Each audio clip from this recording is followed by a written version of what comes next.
अभिनंदन, आभार, आदर, नमस्कार। मैं कुंदन कुमार सिंह महामना एजुकेशन हब के इस वीडियो में आप सभी का स्वागत करता हूं। तो दोस्तों, इस वीडियो के माध्यम से बनारस हिंदू यूनिवर्सिटी के वो सभी एस्पिरेंट्स जो साल 2020 में बीएससी एग्रीकल्चर एंट्रेंस एग्जामिनेशन में शामिल होने जा रहे हैं, उनका क्या टारगेटेड कट ऑफ होना चाहिए, उनकी क्या स्ट्रेटेजी होनी चाहिए, उनका निर्धारित लक्ष्य कितना होना चाहिए, इस पर चर्चा करूंगा। कृपया ध्यान से सुनिएगा, देखिएगा। यंग लेडीज एंड जेंटलमैन, आपकी जानकारी के लिए बता दूं कि बीएचयू में डिफरेंट कोर्सेज के जितने भी एंट्रेंस टेस्ट होते हैं, उन सब में बीएससी एग्रीकल्चर का टेस्ट जो है वो सबसे टफ होता है, क्योंकि नंबर ऑफ एप्लीकेंट्स एस्पिरेंट्स सबसे ज्यादा होते हैं। 70,000 से ज्यादा एस्पिरेंट्स इस बार भी शामिल हो रहे हैं। और टोटल नंबर ऑफ सीट्स कितनी है? 154 in the main campus and 50 in the south campus, Rajiv Gandhi south campus Barkachha. यानी कि 204 सीट्स के लिए 70,000 से ज्यादा कॉम्पिटिटर्स मैदान में उतरेंगे, परीक्षा भवन में बैठेंगे। तो आपकी कितनी तैयारी होनी चाहिए, आपका टारगेटेड कट ऑफ कितना होना चाहिए, यह बहुत जरूरी है। आपका लक्ष्य इतना बड़ा होना चाहिए कि उसके आसपास थोड़े बहुत कम मार्क्स भी आ जाएं तो आपका सिलेक्शन निश्चित तौर पर हो जाएगा। आप इस चीज को आंकने की कोशिश बिल्कुल मत कीजिएगा कि पिछले साल इतने अंक पर एडमिशन हो गया था तो इस बार भी हो जाएगा। मेरा मतलब वो कभी नहीं है। मेरा मतलब यही है कि आपको आपका टारगेट इतना बड़ा बना दिया जाए, आपका लक्ष्य इतना बड़ा बना दिया जाए कि वहां पहुंचने की कोशिश करेंगे आप, तो कहीं ना कहीं आप इस परीक्षा को पास कर लेंगे, उतने स्कोर कर लेंगे जितना आपका बिल्कुल सेफ जोन होगा। शुरू करते हैं।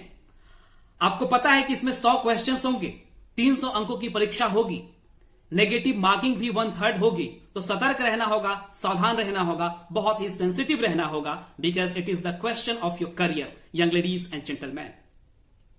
तो 2 सेक्शंस हैं। पहला सेक्शन में 50 क्वेश्चंस हैं, जिसमें आपके 25 रीजनिंग के होंगे, 25 केमिस्ट्री के होंगे।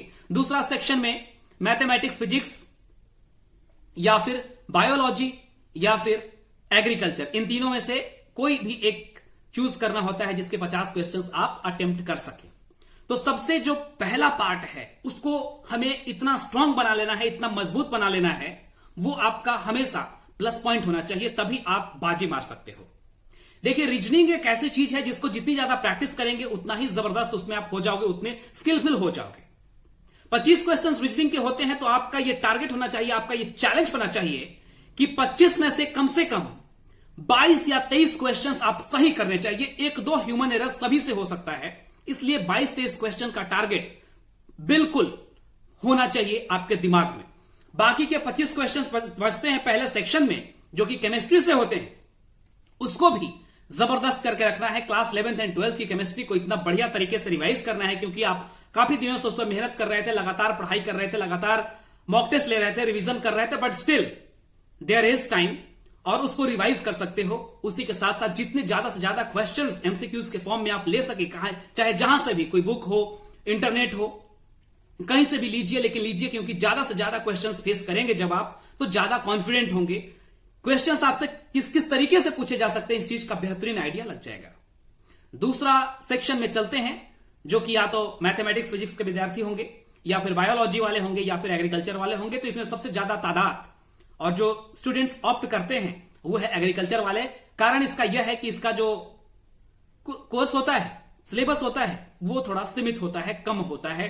तो स्टूडेंट्स आराम से उस चीज को बहुत 2-3 बार रट जाते हैं, बढ़िया से पढ़ जाते हैं, और क्वेश्चंस भी बहुत सारे रिपीट भी होते हैं एग्रीकल्चर वाले पोर्शन में। मैथ्स और फिजिक्स तो काफी ज्यादा वास्ट भी हो जाता है।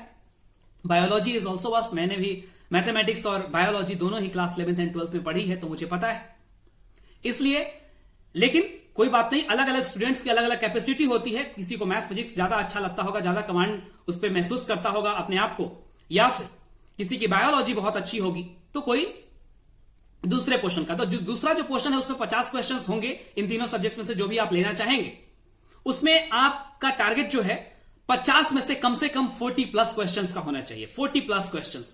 तो कुल मिलाकर के जो आपका टारगेट होना चाहिए, 300 अंक में से 250 के आसपास होना चाहिए। 300 में से 250 अंक आपको लाने की कोशिश करनी है। थोड़े बहुत ह्यूमन एरर होंगे तो आप मतलब 7, 8, 9, 10 नंबर तो आप माइनस कर लो, हो ही जाएंगे, लेकिन टारगेट आपका 250+ का होना चाहिए, तभी आप इस परीक्षा में निश्चित रूप से बाजी मार लेंगे, दावेदार होंगे। मैदान में जब उतरेंगे तो पूरे कॉन्फिडेंस के साथ, और जब करके आएंगे तो उतना ही गर्व से अपना सीना चौड़ा करते हुए एग्जामिनेशन हॉल से बाहर निकलेंगे और फाइनली जब 20, 25, 30 दिन बाद रिजल्ट आएगा तो आपको इतनी खुशी होगी, आप मुझे याद करेंगे कि हमने क्या बताया था, आपका टारगेटेड कट ऑफ, और वैसा ही किया, स्ट्रेटेजी को फॉलो किया and you win the battle. Young ladies and gentleman, kindly share the video to maximum of extent.